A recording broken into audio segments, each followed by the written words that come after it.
Hello friends, तो कैसे हैं आप लोग। फ्रेंड्स, मैं जुड़ गया हूं आपके सेशन के साथ और आज जो है हम लोग के बीपीएससी टीआरई पीवाईक्यू के सभी प्रश्न यहां पर करने वाले हैं। तो जितने भी प्रश्न पूछे गए हैं टीआरई 1, टीआरई 2, टीआरई 3 में, तो सभी प्रश्नों का यहां पर मैं डिटेल डिस्कशन आपको कराने वाला हूं। एंड यहाँ पर जो हमारा फर्स्ट क्वेश्चन रहने वाला है वो है विटामिन बी 12। विटामिन बी 12 का रासायनिक नाम। तो भाई देखो, ये जो रासायनिक नाम होता है, केमिकल नेम होता है, ये वीवीआई है फॉर आपके बीपीएससी टीआरई, बीपीएससी 71st या बीपीएससी के किसी भी वनडे एग्जाम के लिए। ठीक है, तो यहाँ से याद रख लीजिएगा, जो केमिकल नेम है ये वीवीआई हो जाता है। मोस्ट इंपॉर्टेंट टॉपिक है और यहाँ से प्रश्न जरूर पूछा जाएगा। तो याद रख लेना है आपको, विटामिन बी 12 का रासायनिक नाम है। तो विटामिन बी 12 का रासायनिक नाम रेटिनोल होता है। तो नहीं, रेटिनोल नहीं होगा। रेटिनोल किसका नाम है? तो विटामिन ए का रासायनिक नाम रेटिनोल होता है। किसका? तो विटामिन ए का रासायनिक नाम रेटिनोल होता है। और विटामिन ए की कमी से एक डिजीज देखने को मिलता है जिसका नाम है रतौंधी। क्या देखने को मिलता है? तो रतौंधी। और साथ में याद रख लीजिएगा, जिसे नाइट ब्लाइंडनेस भी कहते हो। और साथ में याद रख लीजिएगा जेरोप्थेल्मिया। क्या? तो जेरोप्थेल्मिया। तो जेरोप्थेल्मिया और रतौंधी, नाइट ब्लाइंडनेस, ये विटामिन ए की कमी से होने वाला डिजीज है। विटामिन ए का रासायनिक नाम क्या है? तो रेटिनोल याद रख लेना है। विटामिन ए का सबसे रिच सोर्स अगर पूछ ले तो याद रख लेना है कैरेट है, गाजर है। तो विटामिन ए का सबसे रिच सोर्स अगर पूछा जाए तो गाजर को याद रख लेना है। ठीक है। शाइनोकोबाल्मिन। तो भाई यहाँ पर क्या पूछा है आपसे? विटामिन बी 12 का रासायनिक नाम क्या है? तो शाइनोकोबाल्मिन। तो बिल्कुल यही करेक्ट होने वाला है। जो विटामिन बी 12 होता है उसका रासायनिक नाम जो है वो शाइनोकोबाल्मिन है। मतलब option number B is correct here. तो cyanocobalamin is correct name. Okay, तो शाइनोकोबाल्मिन जो होगा विटामिन बी 12 का केमिकल नेम होने वाला है। थाइमिन अगर पूछा जाए तो थाइमिन जो है आपको याद रख लीजिएगा, विटामिन बी का नाम है थाइमिन। विटामिन बी का नाम है थाइमिन। विटामिन बी का नाम क्या है? तो थाइमिन होता है विटामिन बी का नाम। अगर विटामिन सी का पूछ ले आपसे कि विटामिन सी का नाम क्या होता है, तो विटामिन सी याद रख लीजिएगा, विटामिन सी को एस्कॉर्बिक एसिड कहा जाता है। एस्कॉर्बिक एसिड कहा जाता है विटामिन सी को। और विटामिन सी के सोर्स अगर पूछ ले आपसे, तो याद रख लीजिएगा, जितने भी सिट्रस फ्रूट्स होते हैं, जितने भी खट्टे फल होते हैं, सभी इसके रिच सोर्स हैं विटामिन सी के। तो जितने भी सिट्रस फ्रूट्स हैं भाई, खट्टे फल हैं, जैसे कि आंवला हो, नींबू हो, नारंगी हो, ये सभी जो होता है, सभी आपका विटामिन सी का एक अच्छा सोर्स हो जाता है। विटामिन सी की कमी से एक डिजीज देखने को मिलता है जिसका नाम है स्कर्वी। स्कर्वी, विटामिन सी की कमी से एक डिजीज देखने को मिलता है जिसका नाम है स्कर्वी। और स्कर्वी जो है विटामिन सी की कमी से होने वाला रोग है। और विटामिन सी की वजह से जो है आपके मसूरे से ब्लड निकलता है। मसूरा से क्या निकलता है? तो मसूरा से ब्लड निकलने का भी प्रॉब्लम देखने को मिलता है विटामिन सी की कमी से। और विटामिन सी का सोर्स क्या है? तो जितने भी खट्टे फल होते हैं, जो भी खट्टे फल हैं, चाहे वो आंवला हो, नींबू हो, जो भी हो खट्टा फल, सभी जो है आपका विटामिन सी का। और कच्चा आम भी अगर पूछ ले तो कच्चा आम भी जो है वो विटामिन सी का ही रिच सोर्स हो जाता है। ध्यान में रख लेना है। विटामिन डी अगर पूछ ले तो विटामिन डी का रासायनिक नाम क्या है? तो कैल्सीफेरोल है। कैल्सीफेरोल जो है वो विटामिन डी का रासायनिक नाम है। और विटामिन डी की कमी से जो है रिकेट्स देखने को मिलता है। कौन सा डिजीज? तो रिकेट्स देखने को मिलता है, एक डिजीज जो कि बच्चों में होता है। बच्चा में अगर पूछा जाए तो रिकेट्स। और अगर पूछ ले कि आपसे जो यंग एज के होते हैं, उनमें जो देखने को मिलता है वो मिलता है ऑस्टियोमलेशिया। Osteomalacia, Malaysia. तो यंग जो होते हैं, यंग एज के, उनमें ऑस्टियोमलेशिया नाम का डिजीज देखने को मिलता है। और बच्चा में जो है रिकेट्स नेम का डिजीज मिलता है विटामिन डी की कमी से। और विटामिन डी का जो केमिकल नेम है वो है कैल्सीफेरोल। और विटामिन डी का सबसे अच्छा सोर्स अगर पूछा जाए आपसे, तो जो वही होता है सनलाइट। तो सूर्य का प्रकाश, सुबह के टाइम पे जो सूर्य का प्रकाश होता है वो सबसे अच्छा सोर्स है आपके विटामिन डी का। विटामिन डी का जो है सबसे अच्छा सोर्स होता है वो सनलाइट होता है।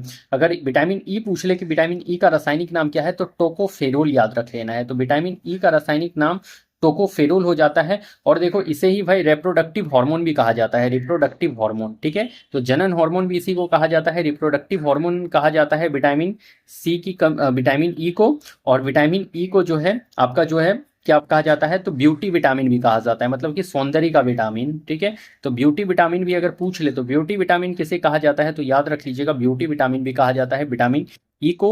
मतलब कि सौंदर्य का विटामिन भी विटामिन ई को ही कहा जाता है। और रिप्रोडक्टिव हार्मोन भी विटामिन ई को कहा जाता है। और इसका रासायनिक नाम है टोकोफेरोल। और विटामिन ई का सोर्स अगर पूछ ले आपसे तो याद रख लेना है, विटामिन ई का सोर्स जो हो जाएगा, तो जो बटर, घी, ये सभी जो हो जाते हैं, ये सभी विटामिन ई के अच्छे सोर्स हो जाते हैं। बटर, घी, ये सब याद रख लेना है आपको। नेक्स्ट आपको याद रख लेना है, विटामिन के का अगर रासायनिक नाम पूछ ले तो याद रख लेना है फाइलोक्विनोन। फाइलोक्विनोन किसका है? तो विटामिन के का रासायनिक नाम है। और विटामिन के जो है, अगर विटामिन के का कमी हो जाएगा आपके बॉडी में, तो देखो रक्त क्या करेगा? तो ब्लड का थक्का नहीं बन सकेगा। तो ब्लड का क्या होता है, तो ब्लड का थक्का नहीं बन सकेगा, मतलब ब्लड कोगुलेट नहीं कर सकेगा, थक्का नहीं बन सकेगा, इसको ध्यान में रख लीजिएगा, ठीक है। तो ब्लड का थक्का नहीं बन सकेगा अगर विटामिन के का कमी शरीर में हो जाएगा तो, ठीक है। और जब रक्त का थक्का नहीं बन सकता है तो उसे ही हीमोफेलिया नाम दिया जाता है। उस डिजीज को क्या नाम दिया जाता है, तो हीमोफेलिया नाम डिजीज दिया जाता है। हीमोफेलिया, हीमोफेलिया में क्या होता है, तो ब्लड का थक्का नहीं बन पाता है, और इसे ही शाही रोग के नाम से भी जाना जाता है। शाही रोग, हेमोफेलिया को ही शाही रोग के नाम से भी जाना जाता है, इसको ध्यान में जरूर रख लेना है। शाही रोग के नाम से किसे, तो हीमोफेलिया को, और हीमोफेलिया में ब्लड का थक्का नहीं बन पाता है। तो इतने सारे मैंने यहाँ पर आपको कंप्लीट करा दिए हैं, और भी कुछ विटामिन है जो यहाँ पर मैं आपको कंप्लीट करा देता हूँ अभी। अगर आपसे पूछा जाए कि विटामिन बी3 का रासायनिक नाम पूछ ले तो नियासिन याद रख लीजिएगा। विटामिन बी3 का रासायनिक नाम नियासिन, और नियासिन इसके वजह से कौन सा रोग होता है, तो एक डिजीज होता है पेलाग्रा। क्या नाम, तो पेलाग्रा डिजीज होता है विटामिन बी3 की कमी से। अगर विटामिन बी5 पूछ ले तो याद रख लिया पैंथोनिक एसिड। पैंथोनिक एसिड जो है वो विटामिन बी5 के रासायनिक नाम को कहा जाता है। विटामिन बी5 को क्या कहा जाता है, तो पैंथोनिक एसिड कहा जाता है। और विटामिन बी5 की कमी से जो है आपका जो है बाल जो है वो वाइट हो जाएगा, बाल सफेद होने लगेगा विटामिन बी5 की कमी से, ठीक है। नेक्स्ट आपको क्या क्या याद रख लेना है, तो विटामिन बी6 याद रख लेना है। विटामिन बी6 जिसका रासायनिक नाम है पायरोडॉक्सिन, क्या कहा जाता है इसे, तो पायरोडॉक्सिन इसे कहा जाता है। विटामिन बी6 को वही पायरोडॉक्सिन कहा जाता है, इसको भी जरूर ध्यान में रख लीजिएगा। विटामिन बी6 को पायरोडॉक्सिन कहते हैं। अब एक याद यहाँ पे आपको रख लेना है कि विटामिन बी9 को क्या कहा जाता है, तो विटामिन बी9 को जो है फोलिक एसिड कहा जाता है। फोलिक एसिड कहा जाता है, ठीक है। और अगर आपके शरीर में विटामिन बी9 की कमी हो जाए तो आपको एक मेगाब्लास्टिक एनीमिया नाम का डिजीज देखने को मिल जाता है। मेगाब्लास्टिक एनीमिया, तो विटामिन बी9 की कमी हो जाए तो मेगाब्लास्टिक एनीमिया डिजीज देखने को मिल जाता है। आपसे एक बात ये भी पूछा जाएगा कि विटामिन का खोज किसने करा है, तो विटामिन का खोज अगर पूछा जाए तो विटामिन का खोज किसने करा है, तो फंक ने करा था विटामिन का खोज। अगर आपसे वाटर सोल्यूबल विटामिन पूछा जाए कि वाटर सोल्यूबल विटामिन कौन कौन से हैं, तो ध्यान में रख लीजिए है कि वाटर सोल्यूबल कौन कौन से हैं, तो याद रख लेना है बी और सी जो हैं वाटर सोल्यूबल हैं। और नेक्स्ट अगर आपसे पूछ लिया जाए भाई कि नेक्स्ट अगर आपसे पूछ लिया जाए, एक यहाँ पर ध्यान में रख लियो आप लोग कि अगर आपसे पूछ लिया जाए कि फैट सोल्यूबल कौन कौन से हैं, तो फैट सोल्यूबल में याद रख लीजिएगा, सोल्यूबल में याद रख लीजिएगा कीरा नाम से, KEDA, कीरा। एक ट्रिक है कीरा, मतलब कि विटामिन के, विटामिन ई, विटामिन डी और विटामिन ए, तो ये जो है फेट सोल्यूबल विटामिन हो जाते हैं, जिसे कीरा भी कह सकते हो। इसको याद करने का ट्रिक है कीरा। तो विटामिन जो फेट सोल्यूबल होते हैं वो कीरा है, और वाटर सोल्यूबल बी और सी है। तो एक को याद रख लो, आप दूसरा खुद ब खुद निकाल सकते हो भाई। एक यहाँ पर डी से रिलेटेड एक प्रश्न पूछा जाता है, विटामिन डी से रिलेटेड एक प्रश्न पूछा जाएगा आपसे कि शरीर द्वारा निर्मित विटामिन कौन सा है। तो शरीर द्वारा निर्मित विटामिन जो है वो आपका विटामिन डी है। शरीर द्वारा निर्मित विटामिन, तो शरीर द्वारा ये भाई खुद बनता है, तो शरीर द्वारा निर्मित विटामिन है विटामिन डी। और एक साथ में याद रख लेना है विटामिन के भी जो है वो शरीर द्वारा निर्मित होता है। और विटामिन डी कहाँ पर निर्मित होता है, तो याद रख लेना स्किन में निर्मित होता है। और विटामिन के कहाँ पर, तो लार्ज इंटेस्टाइन में निर्मित होता है। तो विटामिन के लार्ज इंटेस्टाइन में और विटामिन डी आपके स्किन में निर्मित होता है, और शरीर द्वारा ये दोनों जो है निर्मित विटामिन है। इतनी बातों को ध्यान में जरूर रख लेना है मेरे दोस्तों। चलिए फिर नेक्स्ट क्वेश्चन में, अब मे भी कि इससे बाहर कुछ भी प्रश्न आए तो देखो जितने भी विटामिन हो सकते थे, इंपॉर्टेंट मोस्ट इंपॉर्टेंट टॉपिक था आपके लिए। और देखो यहाँ पर मैंने तो पूरा डिस्कस कर दिया है। अब इससे अगर कुछ भी बाहर तो जाना नहीं है, जो भी प्रश्न आएगा यहीं से आएगा और बहुत ही दमदार चलेगा। तो चलिए फिर नेक्स्ट क्वेश्चन में, हमारा नेक्स्ट क्वेश्चन पूछ रखा है प्रबल अम्ल दुर्बल क्षारक से बने लवण का पीएच मान होगा। तो भाई देखो, प्रबल अम्ल और दुर्बल क्षारक से जो बने होते हैं आपका लवण, लवण मतलब सॉल्ट, तो उसका पीएच मान कितना होगा, तो पीएच मान जो है होगा वो 7 से ज्यादा होगा, 7 के बराबर होगा, या 7 से कम, या 1 से अधिक, और इनमें से कोई भी नहीं। तो ध्यान में रख लीजिएगा जो प्रबल अम्ल और दुर्बल क्षारक से बने जो लवण होते हैं, सॉल्ट होते हैं, उसका जो है पीएच मान वो 7 से कम देखने को मिलता है। जरूर ध्यान में रख लीजिएगा 7 से कम। अगर पीएच स्केल की बात करी जाए तो पीएच स्केल जो होता है भाई, पीएच स्केल, तो पीएच स्केल आपका इंडिकेट कहाँ से कहाँ तक करता है, तो 0 से 14 तक ये इंडिकेट करता है। कितना से कितना, तो 0 से लेकर के 14 तक इंडिकेट करता है, जिसमें कि बीच में 7 आता है जो कि न्यूट्रल आपको देखने को मिलता है, उदासीन होता है। अगर किसी का भी पीएच मान 7 है तो वो न्यूट्रल होगा। 7 से ऊपर जाएगा तो बेसिक इन नेचर होता है, क्षारीय होता है नेचर में, और 7 से अगर कम होगा तो मतलब वो एसिडिक इन नेचर होता है, मतलब अम्लीय होता है नेचर में। याद में जरूर रख लेना है आपको।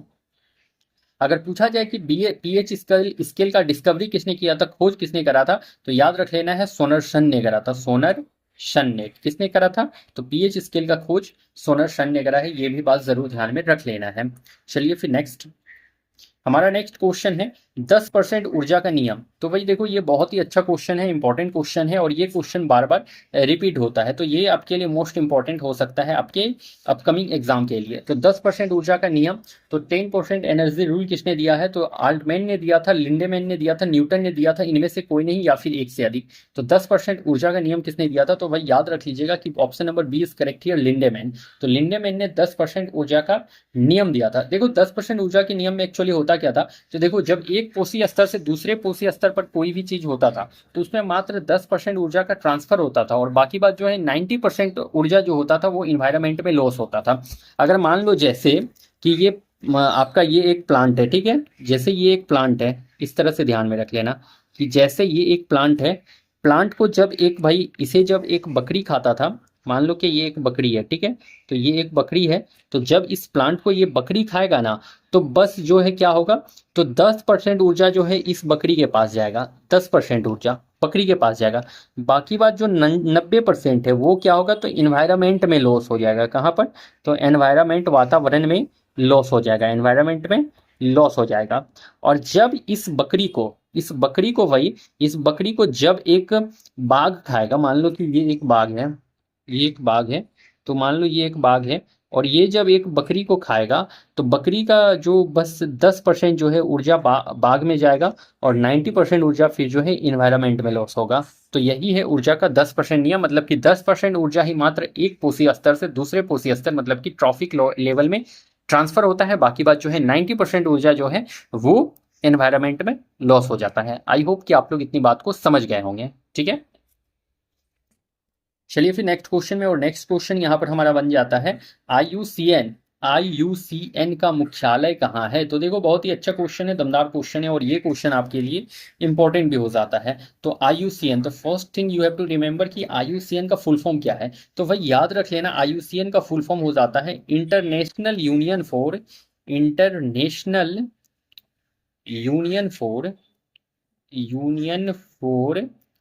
Conservation of nature, conservation of nature.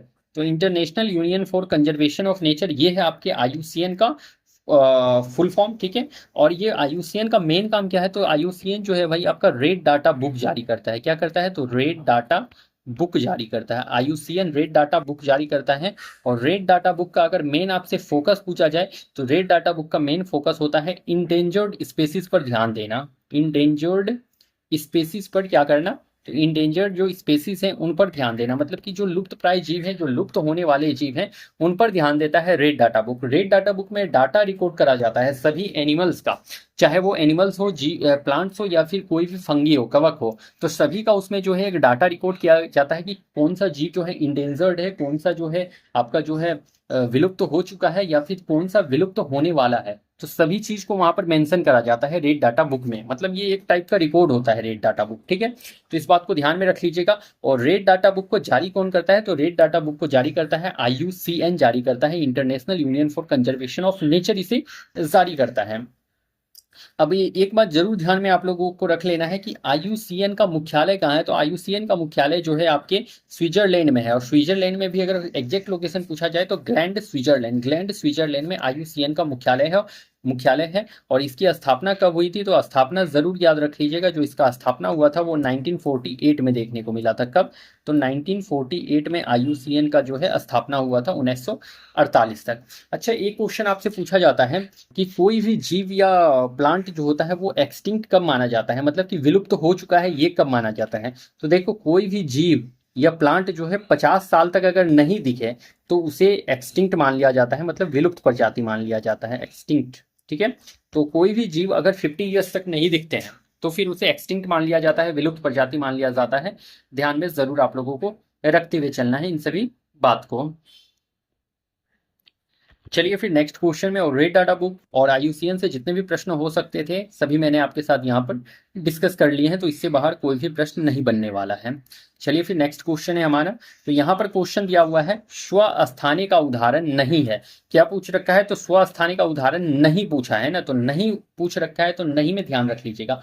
पहली बात यही याद रख लीजिएगा कि स्वस्थानी को ही इन सीटू कंजर्वेशन कहा जाता है। इन सीटू कंजर्वेशन कहा जाता है। और इसका मतलब क्या हुआ? इन सीटू स्वस्थाने मतलब हुआ, स्वस्थाने मतलब कि जो जहां पर है, जो जहां पर है वहीं पर उसे संरक्षण देना है। मतलब कि प्राकृतिक आवास, सिंपल सा बात यही याद रख लेना है कि प्राकृतिक आवास में संरक्षण देना, प्राकृतिक आवास में उसे संरक्षण देना मतलब कि जो जहां पर था उसे वहीं पर जो है भाई कंजर्वेशन कर देना है, संरक्षण दे देना है। इसे ही इन सीटू या स्वस्थाने कहा जाता है। वहीं बात करी जाए एक्स सीटू की, तो एक्स सीटू को कहा जाता है पर स्थाने या यथास्थाने इसे कहा जाता है। और ये इसको क्या इसको क्या करा जाता है? तो इसमें जो है भाई दूसरे जगह पर ले जाकर संरक्षण किया जाता है, मतलब कि मानव निर्मित जगह पर इसे संरक्षण दिया जाता है। जो आर्टिफिशियल जगह होते हैं ना वहां पर इन्हें क्या करा जाता है? तो संरक्षण दिया जाता है। तो एक्स सिटी में अगर देखो उसके लिए अगर सही लोकेशन नहीं है तो किसी भी जीव को या पक्षी को उठाकर वैसे जगह पर ले जाया जाता है जहां पर उसको सही ढंग से उसका इन्वायरमेंट मिल सके और वो प्रॉपर ढंग से अपना ग्रोथ करा सके। तो इसे कहा जाता है एक्स सीटू, मतलब कि मानव निर्मित जो जगह है वहां पर उन्हें संरक्षण दिया जाता है। देखो मेनली इसमें एग्जाम आपसे क्वेश्चन जो पूछेगा वो आपके एग्जाम्पल से पूछ लेता है। तो एग्जाम्पल के लिए याद रख लेना कि इन सीटू कंजर्वेशन में कौन कौन सा आएगा। तो इन सीटू कंजर्वेशन में जैसे जितने भी वन्य जीव अभ्यारण्य होते हैं, वन्य जीव अभ्यारण्य होते हैं, ये क्या है? तो यह भाई ये इन सीटू कंजर्वेशन है, क्योंकि ये मानव निर्मित है। मानव निर्मित कहता हूँ, ये प्राकृतिक है, मतलब कि आपका नेचुरल है। क्योंकि आप ऐसा देख सकते हैं कि जो नेचुरल चीज होता है भाई उसे बना नहीं सकता है कोई भी इंसान। नेचुरल खुद ही इतना बड़ा होता है कि उसे बनाना मतलब कि बनाना पॉसिबल नहीं है, बना नहीं सकता है। तो आपका जो वन्य जीव अभ्यारण्य है ये बहुत ही बड़े लेवल पर रहता है, ये छोटा मोटा नहीं होता है कि इसे बना सकते हो इजीली, ये बहुत बड़ा होता है। तो वन्य जीव अभ्यारण्य जो कि एक आपका इन सीटू कंजर्वेशन है, प्राकृतिक आवास में संरक्षण दिया जाता है वन्य जीव अभ्यारण्य में। राष्ट्रीय उद्यान जो होता है, नेशनल पार्क, ये भी बहुत ही बड़े लेवल पर होता है। राष्ट्रीय उद्यान ये भी छोटा मोटा लेवल पर नहीं है कि हाथ से इसे बना लेगा कोई भी इंसान, ये पॉसिबल नहीं है। तो राष्ट्रीय उद्यान भी आपका क्या है? तो इन सीटू कंजर्वेशन पे। इन दोनों में कंपेयर करने के लिए ये एक तरीका है कि आप याद रख सकते हैं इस तरीके से कि जो भी जो है बड़े बड़े एरिया में फैला हुआ रहता है ना वो सभी आपका इन सीटू कंजर्वेशन में आ जाएगा, और जो छोटा छोटा एरिया में फैला हुआ है या बना हुआ है वो सभी एक्स सीटू कंजर्वेशन में आ जाएगा। ये एक ट्रिक हो सकता है आपको एक्स सीटू और इन सीटू में डिफाइन करने के लिए, डिफरेंस करने के लिए, तो ध्यान में रख लीजिएगा आप लोग। अगर एक्स2 का बात किया जाए तो एक्स2 में याद रख लीजिएगा जो जू होता है आपका चिड़ियाघर वो सभी किसका है? तो एक्स2 का एग्जांपल है गार्डन, छोटा सा लेवल पे होता है गार्डन, तो ये भी एक्स2 कंजर्वेशन है। ये आर्टिफिशियल होता है, मानव निर्मित होता है, मानव इसे इजिली बना सकते हैं। अगर भाई नर्सरी जो होते हैं जहां पर आप देखते हैं पेड़ पौधों को रखा जाता है, तो ये जो नर्सरी जो होता है वो भी आपके एक छोटे लेवल पर वर्क कराया जाता है उसमें। उसके बाद जीन बैंक जो होता है, जीन बैंक भी आपका एक्स2 कंजर्वेशन में आता है। उसके बाद जो आपका पार्क है, पार्क भी जो है छोटे लेवल पर बनाया जाता है, तो ये एक एक्स2 कंजर्वेशन होता है, मतलब कि मानव निर्मित होता है, आर्टिफिशियल होता है। यहाँ क्या पूछा था आपसे? स्वस्थानी का उदाहरण नहीं है, नहीं को जरूर ध्यान में रख लेना है। तो स्वस्थानी इन सीटू का एग्जाम्पल नहीं है इसमें। तो वन्य जीव अभ्यारण्य, तो वन्य जीव अभ्यारण्य तो भाई एक्स सीटू का एग्जाम्पल है। राष्ट्रीय उद्यान जो है ये भी इन सीटू का एग्जाम्पल है। लेकिन जो आपका बगीचा होता है, गार्डन होता है, ये आपका एक्स सीटू का, इन सीटू का एग्जाम्पल नहीं है, ये है आपके एक्स सीटू का एग्जाम्पल है। और नहीं ही पूछ रखा था तो बगीचा यहाँ पर एग्जाम्पल सही हो जाएगा। ये किसका एग्जाम्पल है? तो एक्स सीटू का एग्जाम्पल है, मतलब कि मानव निर्मित संरक्षण का उदाहरण है आपका बगीचा, ध्यान में रख लेना है। नेक्स्ट देखो भाई यहाँ पर हमारा क्वेश्चन पूछ रखा है, मोस्ट इंपॉर्टेंट यहाँ पर क्वेश्चन है ये वाला, और ये क्वेश्चन है हमारा इटाई रोग। तो एक डिजीज का नाम है इटाई, इसे आउच आउच भी कहा जाता है या फिर इसे ऊच ऊच भी कहते हैं। आउच डिजीज के नाम से इसे जाना जाता है, इटाई रोग को। और ये कैसा रोग है? तो भाई याद रख लेना, हैवी मेटल से होने वाला रोग है। और ये सभी रोग कैसे होते हैं? तो हैवी मेटल से होने वाले रोग हैं, हैवी मेटल वाले रोग हैं, हैवी मेटल वाले रोग है, डिजीज है, हैवी मेटल से होने वाला रोग है, मतलब कि भारी धातु से होने वाला डिजीज है, ध्यान में रख लेना है। तो इटाई या आउच आउच रोग किससे देखने को मिलता है? तो याद रख लेना है लोहा से, तो लोहा से नहीं भाई। अगर देखो लोहा की कमी हो जाए, तो लोहा की कमी अगर हो जाता है शरीर में, तो लोहा का कमी से आपको एनीमिया नाम का डिजीज देखने को मिलता है। लोहा की कमी से क्या, तो एनीमिया नाम का डिजीज आपको देखने को मिल जाता है। वहीं अगर लोहा आपको ज़्यादा हो जाए तो एक डिजीज नाम होता है जिसका नाम है क्या, तो याद रख लीजिएगा सिट्रोसिस डिजीज हो जाता है, देखने को मिल जाता है सिट्रोसिस। तो भाई याद रख लीजिएगा कि लोहा अगर कम हो जाए आपके शरीर में, डेफिशिएंसी हो जाए, तो एनीमिया, और अगर लोहा आपके शरीर में ज्यादा हो जाए तो सिट्रेसिस नाम की डिजीज देखने को मिल जाता है। ठीक है। मरकरी से याद रख लीजिएगा, आ, आपका मरकरी भी जो है एक भारी धातु है, और मरकरी से एक डिजीज देखने को मिलता है जिसका नाम है मीना माता। क्या कहते हैं उसे, तो मीना माता। और ये मीना माता डिजीज सबसे पहले कहाँ देखने को मिला था, तो जापान में देखने को मिला था मीना माता डिजीज। और यहाँ पर जो है ये मछलियों में पाया गया था सबसे पहले। तो मरकरी से होने वाला डिजीज है मीना माता, जो कि जापान में देखने को मिला सबसे फर्स्ट टाइम। और इटाई इटाई रोग या आउच आउच, या जिसे ऊच ऊच भी कहा जाता है, वो आपके किससे होता है, तो याद रख लेना है कैडमियम से जो होता है आपका इटाई इटाई डिजीज देखने को मिल जाता है, या आउचाउस डिजीज कैडमियम से देखने को मिलता है। ध्यान में रख लियो आप लोग।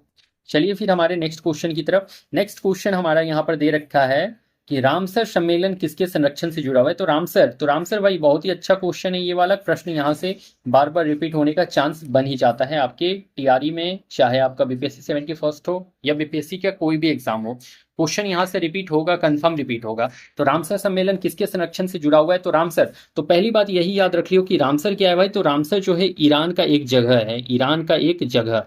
तो रामसर क्या है, तो ईरान का एक जगह है, वो है रामसर। और वहीं पर हुआ था रामसर सम्मेलन। तो ये रामसर सम्मेलन किसके संरक्षण से जुड़ा हुआ है, तो वन्य जीव संरक्षण से तो नहीं भाई, राष्ट्रीय उद्यान संरक्षण से तो नहीं भाई, ये जुड़ा है आपके वेटलैंड कंजर्वेशन से, मतलब कि आर्द्र भूमि के संरक्षण से जुड़ा हुआ है रामसर सम्मेलन। आर्द्र भूमि के संरक्षण से जुड़ा हुआ है आपका रामसर सम्मेलन। अगर रामसर का आपसे हेडक्वार्टर पूछ ले, तो हेडक्वार्टर इसका जरूर याद रख लेना है आप, क्योंकि ये रामसर सम्मेलन का हेडक्वार्टर कहाँ है, तो हेडक्वार्टर याद रख लीजिएगा ग्लैंड स्विट्जरलैंड। ग्लैंड के स्विट्जरलैंड में जो है आपका हेडक्वार्टर है, स्विट्जरलैंड। ग्लैंड के स्विट्जरलैंड में रामसर का जो आपका आर्द्रभूमि स्थल है उसका हेडक्वार्टर है। और याद एक बात जरूर रख लेना है कि 2 फरवरी को भाई आपका जो है आर्द्र भूमि दिवस, वेटलैंड डे मनाया जाता है, वेटलैंड डे। तो हर साल 2 फरवरी को वेटलैंड डे, मतलब कि आर्द्र भूमि दिवस मनाया जाता है। ये भी जरूर रामसर सम्मेलन से जोड़ करके आपको याद रख लेना है। अगर बिहार में बात करी जाए, तो बिहार में 3 रामसर साइट हैं। बिहार में कितने हैं रामसर साइट, तो बिहार में टोटल 3 रामसर साइट है। और कौन कौन से रामसर साइट है, तो याद रख लीजिएगा नागी, नागी, नकटी, और एक याद रख लीजिएगा कांवर झील। तो नागी, नकटी और कांवर झील जो है आपका 3 रामसर साइट है बिहार में। और बिहार में टोटल 3 रामसर साइट हैं अभी। नागी नकटी जो कि आपके कहाँ पर पड़ता है, तो नागी नकटी आपके जमुई में पड़ता है। कहाँ पर, तो जमुई में पड़ता है, याद रख लेना है। और ये कांवर झील कहाँ पर पड़ता है, तो कांवर झील जो है आपके बेगूसराय में पड़ता है। ठीक है। तो कांवर झील कहाँ का है, तो कांवर झील बेगूसराय में। और नागी नकटी जो आपका रामसर साइट है वो आपके जमुई का पार्ट है। तो बिहार में 3 रामसर साइट, इन तीनों को जरूर याद रख लीजिएगा, क्वेश्चन पूछा जा सकता है। नागी और नकटी इधर रिसेंट टाइम में बना है, 1 साल लगभग हुआ है नागी नकटी को बना हुआ। तो ये दोनों को जरूर ध्यान में रख लीजिएगा। तो कितने रामसर साइट है बिहार में, तो 3 रामसर साइट है। ये प्रश्न पूछ सकता है आपसे। नेक्स्ट क्वेश्चन है हमारा यहाँ पर, क्रमिक पोषी स्तर में विषाक्त पदार्थ की सांद्रता में वृद्धि को कहते हैं। तो देखो बहुत ही अच्छा क्वेश्चन है, रिपीटेड क्वेश्चन है।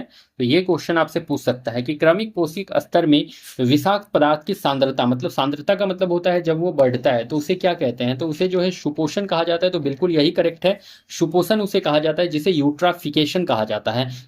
अच्छा यूट्राफिकेशन नहीं भाई, ये सुपोषण नहीं कहलाएगा, ये सुपोषण नहीं कहलाएगा। तो क्रमिक पोषी स्तर में विषाक्त पदार्थ की सांद्रता को की वृद्धि को क्या कहते हैं, तो जैव आवर्धन कहा जाता है। ये से क्या कहते हैं, तो जैव आवर्धन, मतलब कि इसे बायोमैग्निफिकेशन कहा जाता है, बायोमैग्निफिकेशन कहा जाता है। सुपोषण तो उसे कहते हैं जब क्या, तो जब जलाशय में जो है नाइट्रोजन और फॉस्फोरस का मात्रा बढ़ जाता है, नाइट्रोजन और फोस्फोरस का मात्रा बढ़ जाए, उसे सुपोषण या यूट्राफिकेशन कहा जाता है। तो जब जलाशय में नाइट्रोजन और फोस्फोरस का मात्रा बढ़ जाए, उसे सुपोषण या यूट्राफिकेशन कहा जाता है। और यूट्राफिकेशन के टाइम में क्या होता है, तो भाई देखो ये आपका एक में यहाँ फिगर बना देता हूँ। ये है आपका यूट्राफिकेशन, मतलब कि ऊपर में क्या है, तो ऊपर में ध्यान रख लीजिएगा कि मान लीजिए ये एक आपका रिवर है या पॉन्ड है, जो भी मान लो इसे। तो ये एक रिवर है या पॉन्ड है, देखो यहाँ पर बता देता हूँ अभी। तो देखिए ये आपका एक रिवर है या पॉन्ड है, कुछ भी है ये ऐसा, ठीक है। और ऊपर में इसका जो है ये ग्रीन कलर का इसमें अलगी लग गया। तो ये क्या लग गया है, तो वही जिसे काई कहते हो, अलगी ब्लूम लग गया। तो देखो अब इसके नीचे जो आपके जीव जंतु रहेंगे, जैसे कि मछली वगैरह रहेगा, मछली वगैरह जो भी रहेगा इसके अंदर, तो ये देखो मछली जो भी हो, मछली हो, मेढक हो, जो भी हो इसके अंदर, तो इसमें होगा क्या कि जब ऊपर में यहाँ पर ये अलगी लग जाएगा तो इसके अंदर जो है सूर्य का प्रकाश नहीं जा पाएगा, अंदर सूर्य का प्रकाश नहीं जा पाएगा। तो जब अंदर सूर्य का प्रकाश नहीं जाएगा तो ऑक्सीजन का कमी होगा, आपके अंदर जो वाटर है उसमें जो ऑक्सीजन का कमी होगा। तो ऑक्सीजन का जब कमी होगा तो अंदर में जो आपके मछली है या जीव जंतु जो भी है वो सभी डेथ कर जाएंगे। और ये ऊपर में जो ये अलगी आपका जो लगा हुआ है ना काई, ये भी एक इंपॉर्टेंट रोल करता है कि अंदर वो सूर्य के प्रकाश को नहीं जाने देता है और हवा को भी नहीं जाने देता है, रोक के रखता है, जिसकी वजह से जो अंदर के जीव जंतु है वो सभी मर जाते हैं, ठीक है। और इसी को कहा जाता है यूट्राफिकेशन। तो यूट्राफिकेशन इसी को कहा जाता है जिसमें कि नाइट्रोजन और फॉस्फोरस की मात्रा बढ़ जाए। तो जब नाइट्रोजन और फॉस्फोरस का मात्रा बढ़ेगा तो उसे यूट्राफिकेशन, सुपोषण कहा जाएगा। तो आई होप कि यहाँ पे आपका कंप्लीट हो गया होगा। अब चलिए हम लोग चलते हैं अपने नेक्स्ट क्वेश्चन में। और नेक्स्ट क्वेश्चन हमारा है ये वाला, मीथेन गैस का स्रोत है। तो भाई देखो मीथेन का आपसे सोर्स पूछ रखा है, तो मीथेन गैस का स्रोत पूछ रखा है, इंपॉर्टेंट है आपके लिए। और यहाँ पर मैं आपको सभी सोर्स बता दूंगा कि मीथेन के कितने सोर्स हैं। तो मीथेन के सोर्स यहाँ पर पूछ रखा है आपसे कि धान का खेत है मीथेन का सोर्स, गेहूं का खेत है, गन्ना का खेत है, एक से अधिक है, कोई भी नहीं है। तो देखो यहाँ पर जो अकॉर्डिंग टू ऑप्शन हमारा करेक्ट आंसर होगा, तो धान का खेत यहाँ पर करेक्ट आंसर होगा कि धान का खेत जो है एक बेस्ट सोर्स है मीथेन गैस का। और देखो मीथेन के गैस के सोर्स और भी ढेर सारे हैं जो यहाँ पर मैं आपके साथ डिस्कस करूंगा। तो यहाँ पर देख लो आपके जो चौपाए होते हैं ना, जिनका चार पैर होता है, जैसे गाय, बैल, भैंस, ये सब हुए, तो ये सभी के, इन सभी के मुंह से जो निकलता है, तो चौपायों के मुंह से जो निकलता है वो मीथेन गैस ही निकलता है। अगर आपसे जो गोबर होता है, काव डंग जो होता है, काव डंग से भी आपका जो है मीथेन गैस ही निकलता है। आर्द्र भूमि स्थल, जो आर्द्र भूमि वेटलैंड एरियाज होते हैं, उन सभी जगह से भी आपके मीथेन गैस निकलते हैं। आर्द्र भूमि स्थल, तो आर्द्र भूमि स्थल से भी मीथेन गैस निकलता है। एक याद रख लीजिएगा, जो धान का खेत होता है, धान का खेत जो पेडी फील्ड होता है, उनसे पेडी फील्ड से भी आपका मीथेन गैस ही देखने को मिलता है कि निकलता है। तो ये सभी चार पांच आपको जरूर याद रख लेना है, ये सभी जो है रिसोर्स है जहां से मीथेन गैस निकलते हैं बाहर। नेक्स्ट हमारा नेक्स्ट क्वेश्चन है सर्व शिक्षा अभियान। तो देखो भाई सर्व शिक्षा अभियान मतलब कि सब पढ़ेंगे सब बढ़ेंगे, सिंपल सा बात है। तो सर्व शिक्षा अभियान कब से शुरू किया गया, तो स्टार्ट कब से किया गया है सर्व शिक्षा अभियान। तो ध्यान में रख लीजिएगा, जो सर्व शिक्षा अभियान है 2008 से नहीं, 2008 से नहीं, 2001 से जो है ये सर्व शिक्षा अभियान शुरू किया गया था। शुरू करने वाले कौन थे, तो सर्व शिक्षा अभियान से जुड़ा हुआ सभी बात को याद रख लेना है आपको। सिर्फ ये डेट पूछा था आपसे कि सर्व शिक्षा अभियान शुरू कब से हुआ, तो 2001 से। नेक्स्ट टाइम आपसे पूछ सकता है कि स्टार्ट किसने किया है, इसमें होता क्या है, ये पूछ सकता है ना। तो इसीलिए सब बात को यहाँ पर मैं आपको बता ही देता हूँ अभी। तो ध्यान रख लीजिएगा, सर्व शिक्षा अभियान को स्टार्ट किसने करा है, तो अटल बिहारी वाजपेयी ने। अटल बिहारी वाजपेयी ने जो है सर्व शिक्षा अभियान स्टार्ट किया था। कब स्टार्ट किया था, 2001 में। इसमें होता क्या था, तो इसमें से 6 से 14 साल के बच्चे को क्या करते थे, तो 6 से 14 साल के बच्चे को क्या कहा जाता था, तो एडुकेशन, पढ़ाई मतलब पढ़ाया जाता था अच्छे ढंग से। तो 6 से 14 साल के बच्चे को सभी टाइप का जो है आपका एडुकेशन शिक्षा दिया जाता था। तो 6 से 14 साल के बच्चे को तो सब पढ़ेंगे सब बढ़ेंगे, यही सर्व शिक्षा अभियान था। ध्यान में जरूर रख लेना है आप लोगों को। चलिए फिर नेक्स्ट क्वेश्चन में। नेक्स्ट है हमारा क्वेश्चन यहाँ पर, पाकिस्तान और द पार्टीशन ऑफ इंडिया पुस्तक। देखो ये किसने लिख रखा है, पाकिस्तान और the partition of India, one of the most important topic for your exam. तो देखो यहाँ से क्वेश्चन जो है जरूर आएगा। तो पाकिस्तान और द पार्टीशन ऑफ इंडिया, दादा भाई नौरोजी तो इससे तो याद रख लीजिएगा, इन्होंने एक गुजराती पत्रिका राफ्त गोफ्तार लिख रखा था। राफ्त गोफ्तार जिसका प्रकाशन 1854 में किया गया। राफ्त गोफ्तार गुजराती पत्रिका 1854, ठीक है। बी आर अम्बेडकर से याद रख लीजिएगा, इन्होंने क्या लिख रखा था, तो इन्होंने लिख रखा था समता, समता जनता, ये सभी किसका था, तो समता जनता। और फिर बहिष्कृत भारत जर्नल भी इन्होंने शुरू किया था। तो ये बी आर अम्बेडकर, बहिष्कृत भारत जर्नल भी इन्होंने शुरू किया था, तो बी आर अम्बेडकर ने। दीनबंधु मित्र से याद रख लीजिएगा, दीनबंधु मित्र से याद रख लीजिएगा कि दीनबंधु मित्र ने जो लिख रखा था, इन्होंने लिख रखा था एक बुक नील दर्पण। नील दर्पण किसने? तो दीनबंधु मित्र ने। हमसे क्या पूछ रखा है कि पाकिस्तान और द पार्टीशन ऑफ इंडिया, तो ये भी आपके बी आर अम्बेडकर ही थे। तो पाकिस्तान और the partition of India B R Ambedkar, साथ में समता जनता विस्तृत भारत जनरल, ये सभी भी याद रख लेना है, बी आर अम्बेडकर से जुड़ा हुआ। ठीक है, नेक्स्ट क्वेश्चन है हमारा, किस षड्यंत्र में 3 अंग्रेज को साजिश करने के लिए जेल में डाला गया? तो वो कौन सा षड्यंत्र था जिसमें 3 अंग्रेज को जेल में डाला गया था? तो जेल में जो डाला गया था वो कौन से षड्यंत्र के तहत डाला गया था? तो याद रख लीजिएगा, लाहौर षड्यंत्र के तहत तो नहीं भाई, लाहौर में नहीं, मेरठ षड्यंत्र के तहत जो है 3 को जेल में डाला गया था अंग्रेज में। और वो तीनों अंग्रेज कौन कौन थे? तो याद रख लीजिएगा, ब्रैडली, एक तो याद रख लेना है ब्रैडली, दूसरा याद रख लेना फिलिप स्प्रेट, फिलिप स्प्रेट, तो ब्रेडली, फिलिप स्प्रेट, और थर्ड याद रख लीजिएगा एलिसन। ब्रेडली थे, फिलिप स्प्रेट थे और एलिसन थे, ये 3 अंग्रेज जिनको मेरठ षड्यंत्र के तहत जो है जेल में डाला गया था। ठीक है, कौन सा आंदोलन लंबी दाढ़ी रखने पर लगाए गए कर के कारण हुआ था? तो कौन सा आंदोलन था जो कि लंबी दाढ़ी रखने पर जो कर लगाया गया था, टैक्स, उसके कारण हुआ था? तो याद रख लेना है, वो आपका फराजी आंदोलन था, फराजी आंदोलन था। और ये फराजी आंदोलन कहाँ देखने को मिला था? तो बंगाल वाले रीजन में ये फराजी आंदोलन देखने को मिला था। और इसका जो अनुयायी थे, जो इसका नेतृत्व कर रहे थे, वो हाजी सरईतुल्लाह कर रहे थे। कौन कर रहे थे? तो हाजी सरईतुल्लाह या सरईतुल्लाह जो है वो फराजी आंदोलन का नेतृत्व कर रहे थे। और ये जो है लंबी दाढ़ी रखने पर लगाया गया टैक्स के वजह से हुआ था। यहाँ पर देखो दूसरा ऑप्शन दिया हुआ है पागलपंथी आंदोलन। तो पागलपंथी आंदोलन या विद्रोह, इसे किसने नेतृत्व किया है? तो करम शाह ने इसे लीड करा था। पागलपंथी आंदोलन को किसने? करम शाह द्वारा लीड किया गया है। और बहावी आंदोलन को किसने किया है लीड? तो सैयद अहमद बरेलवी ने इसे लीड करा है। सैयद अहमद बरेलवी ने बहावी आंदोलन को लीड करा है, ये भी जरूर ध्यान में रख लेना है। नेक्स्ट, बिहार प्रांत किसान सभा की स्थापना कब की गई? तो बिहार प्रांत किसान सभा 1920 नहीं, 1922 में तो भाई एक गया अधिवेशन हुआ था। 1922 में गया अधिवेशन बिहार में, बिहार का ये दूसरा अधिवेशन था, गया अधिवेशन, जिसकी अध्यक्षता किसने करी थी? CR दास, चितरंजन दास। और इन्हीं को ही क्या कहते हैं यार, देखो याद दिमाग से उतर गया, चितरंजन दास। और इन्होंने ही 1922 में गया अधिवेशन भी किया था। 1929 में याद रख लीजिएगा बिहार प्रांतीय किसान सभा की स्थापना। तो ये option number C is correct here, Bihar Prant Kisan सभा की स्थापना 1929 में की गई है। ठीक है, और किसके द्वारा? तो बिहार प्रांत किसान सभा की स्थापना 1929 में सहजानंद सरस्वती के द्वारा, सहजानंद सरस्वती के द्वारा किया गया है, सरस्वती के द्वारा। ठीक है, अगर पूछा जाए आपसे कि मुंगेर किसान सभा का स्थापना किसने किया, तो मुंगेर किसान सभा का स्थापना कब हुआ था? तो मुंगेर किसान सभा का स्थापना याद रख लीजिएगा 1922-23 में। 1922-23 में किसने? तो श्री कृष्ण सिंह और मोहम्मद जुबेर ने किया है, कृष्ण सिंह और मोहम्मद जुबेर ने। तो श्री कृष्ण सिंह और मोहम्मद जुबेर ने जो है किया था, वो क्या किया था? तो मुंगेर किसान सभा का स्थापना किया था। ये भी जरूर ध्यान में रख लेना है, 1922-23 के टाइम पर इन्होंने कर रखा था।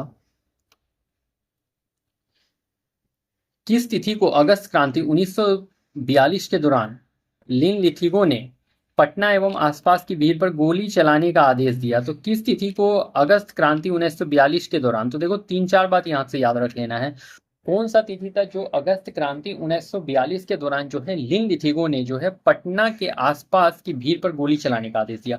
तो 3 बात यहाँ याद रख लीजिएगा। एक बात तो यहाँ ये याद रख लीजिएगा कि 1942 का ये कौन सा, तो अगस्त क्रांति का घटना था। किसने ऑर्डर दिया था? तो लिन लिथिगो ने गोली चलाने का ऑर्डर दिया था। और कब ये गोली चलाया गया था? तो याद रख लेना है 9 अगस्त को ये गोली चलाया गया, 10 अगस्त को, 11 अगस्त को, एक से अधिक या कोई नहीं, तो ध्यान में रख लेना है 11 अगस्त को ये गोली चलाया गया था। 11 अगस्त 1942 को ये गोलीकांड का घटना हुआ था, जिसमें जो आपका हुआ क्या था? तो पटना में जो छात्र थे वो सचिवालय में झंडा फहराने का कोशिश कर रहे थे, तो झंडा फहराने का कोशिश कर रहे थे, तो इसी समय लिन लिथिगो ने गोली चलाने का ऑर्डर दे दिया, और जिसकी वजह से 7 स्टूडेंट की मौत हो गई थी। 7 स्टूडेंट का क्या हुआ था? 7 स्टूडेंट का डेथ हो गया था। तो आई होप आप लोग ये स्टोरी समझ गए होंगे कि सचिवालय में जो स्टूडेंट थे वो झंडा फहराने की कोशिश कर रहे थे। तो जब झंडा फहराने की कोशिश कर रहे थे तो लिन लिथिगो ने लिथिगो ने अपने सोल्जर्स को ऑर्डर दिया कि इन्हें शूट कर दिया जाए, और जब वो शूट करने लगे तो इसी टाइम पर जो है 7 स्टूडेंट मारे गए थे उस गोलीकांड में। इसी को ये हुआ कब था, तो 11 अगस्त को हुआ था, और अगस्त क्रांति के दौरान हुआ था 1942 में। ये सभी ध्यान में रख लेना है आपको। नेक्स्ट है हमारा, चंपारण आंदोलन में शामिल कौन नहीं थे। तो चंपारण आंदोलन जो कि आपका 1917 में देखने को मिला था, और ये नील किसानों से जुड़ा हुआ एक आंदोलन था। तो नील किसानों से जुड़ा हुआ एक आंदोलन था, और इसमें शामिल कौन नहीं थे, तो राजेंद्र प्रसाद तो भाई इसमें शामिल थे, चंपारण में शामिल थे राजेंद्र प्रसाद। मजरूल हक भी इसमें शामिल थे, जवाहरलाल नेहरू इसमें शामिल नहीं थे, मतलब कि ऑप्शन नंबर सी यहाँ पर करेक्ट होने वाला है, जवाहरलाल नेहरू इसमें शामिल नहीं थे। तो ये हमारा सही हो जाएगा।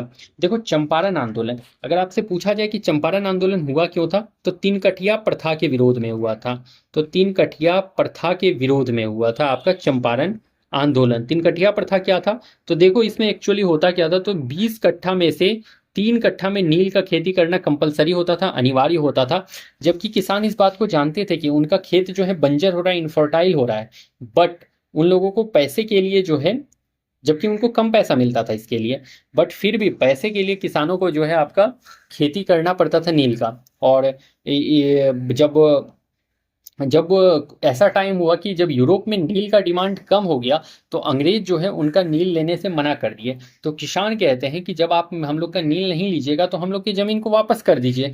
तो जब ज़मीन को वापस करने के लिए कहता है, तो किसान अंग्रेज कहते हैं कि हम लोग अभी ज़मीन वापस नहीं करेंगे, जो हम लोग को नील में जो नुकसान हुआ है उसका भरपाई कौन करेगा, और उसका भरपाई के लिए जो है किसान से ही भरपाई कराया जाता है। और इसी इसी के तहत जो है आपके एक नेता खड़े होते हैं, राजकुमार शुक्ल, जो कि वो चले जाते हैं कहाँ पर, तो वो जाते हैं 1916 के आपके लखनऊ अधिवेशन में। नेता कौन, तो नेता राजकुमार शुक्ल, राजकुमार शुक्ल एक नेता खड़े होते हैं, और ये जाते हैं 1916 के लखनऊ अधिवेशन में। और वहां पर जाकर के ये किसे, तो महात्मा गांधी को इनवाइट करते हैं, लखनऊ अधिवेशन में जाते हैं। और यहाँ जाकर ये महात्मा गांधी को क्या करते हैं, तो इनवाइट करते हैं महात्मा गांधी को, इनवाइट्स महात्मा गांधी।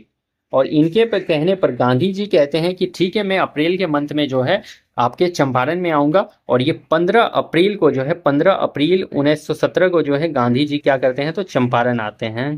15 अप्रैल 1917 को गांधी जी चंपारण आए थे, ठीक है। और इसके बाद जाकर के जो है चंपारण आंदोलन भी भाई आपका सफल भी हुआ था। और इसमें पूछा जाएगा आपसे कि 1916 की जो लखनऊ अधिवेशन था, इसका अध्यक्षता किसने किया था, तो याद रख लीजिएगा, जो 1916 का लखनऊ अधिवेशन का अध्यक्षता करा था वो अंबिका चरण मजूमदार ने करा था।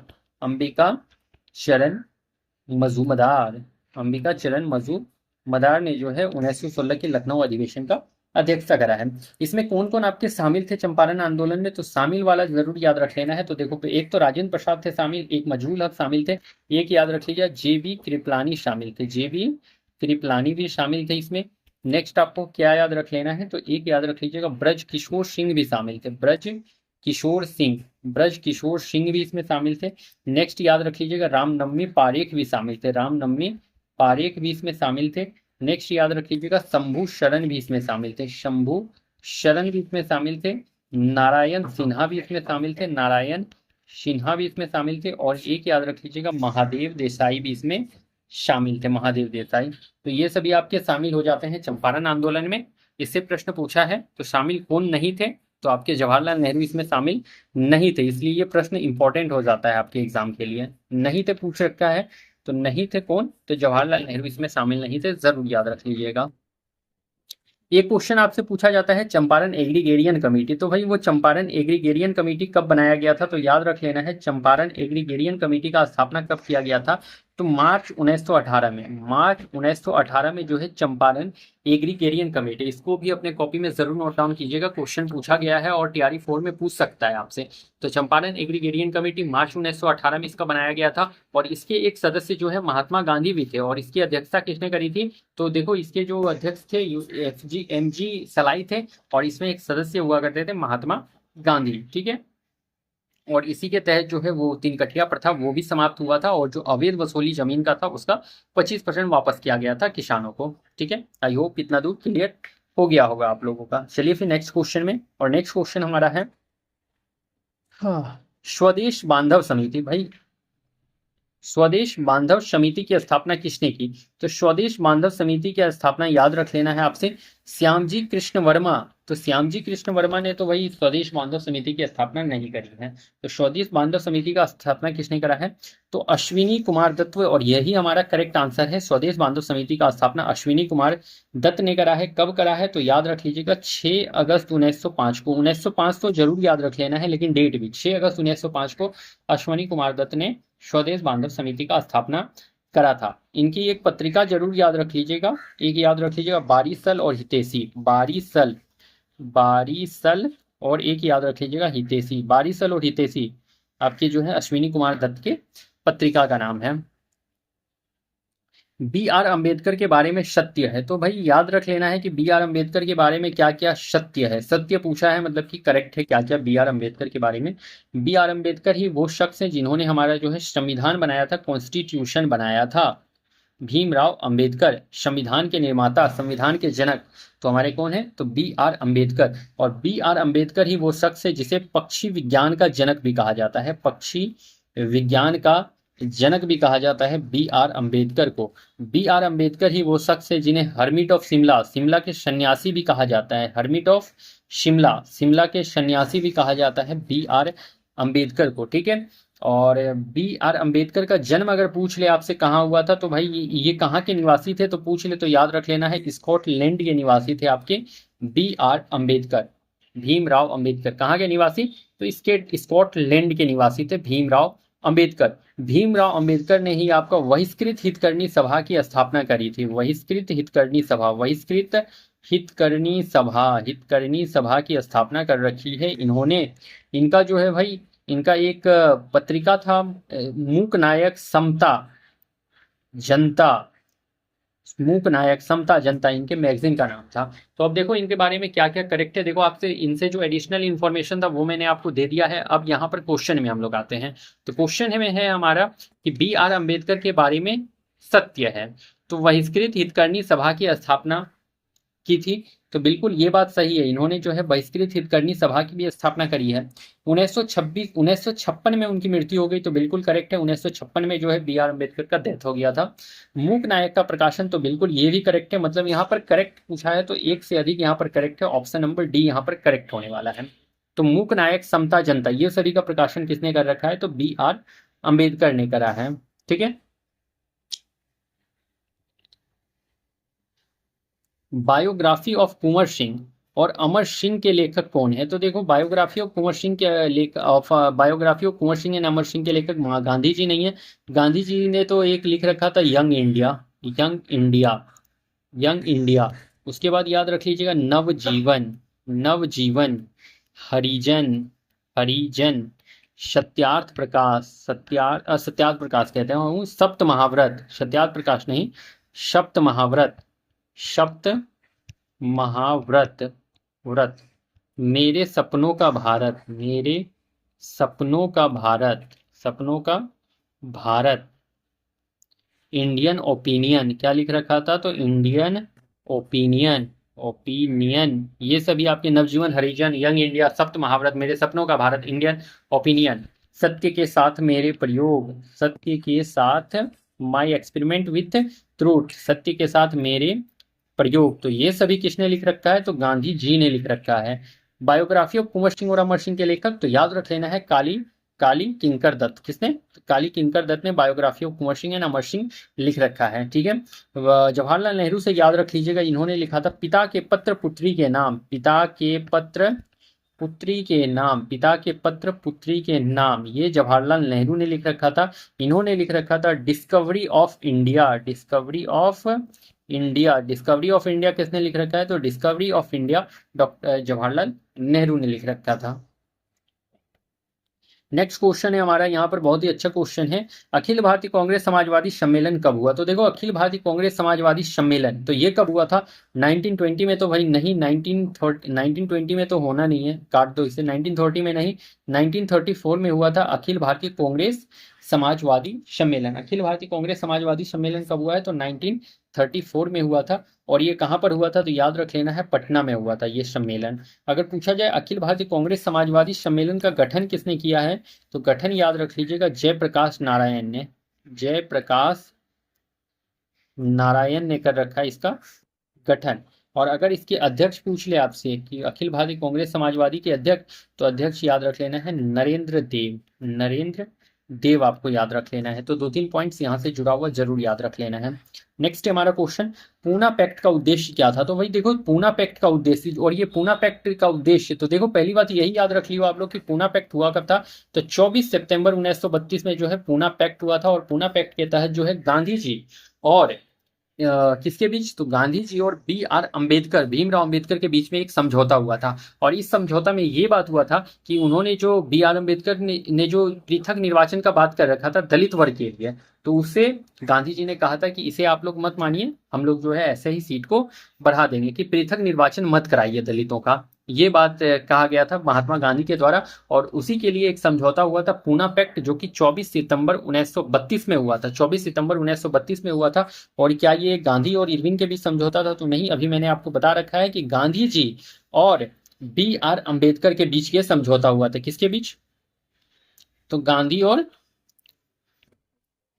B.R. अम्बेडकर के बीच ये समझौता हुआ था। और ये समझौता था दलित वर्ग का राजनीतिक प्रतिनिधित्व से जुड़ा हुआ समझौता था। ठीक है, ये ऑप्शन नंबर बी यहाँ पर करेक्ट होगा। और ये जो हुआ था भाई, ये 24 सितंबर 1932 को ये समझौता देखने को मिला था। मे बी कि ये क्वेश्चन आपसे रिपीट कर दे, या पूना पैक्ट से ही कोई ना कोई क्वेश्चन एक बना के आपको दे सकता है आपके एग्जाम में, तो याद रख लीजिएगा अच्छे से। तो चलो फ्रेंड्स, आज जितने भी क्वेश्चन कराए हैं सभी बहुत ही इंपॉर्टेंट, बहुत ही आपके लिए सिलेक्टेड प्रश्न है और डिटेल डिस्कशन के साथ कराया है मैंने।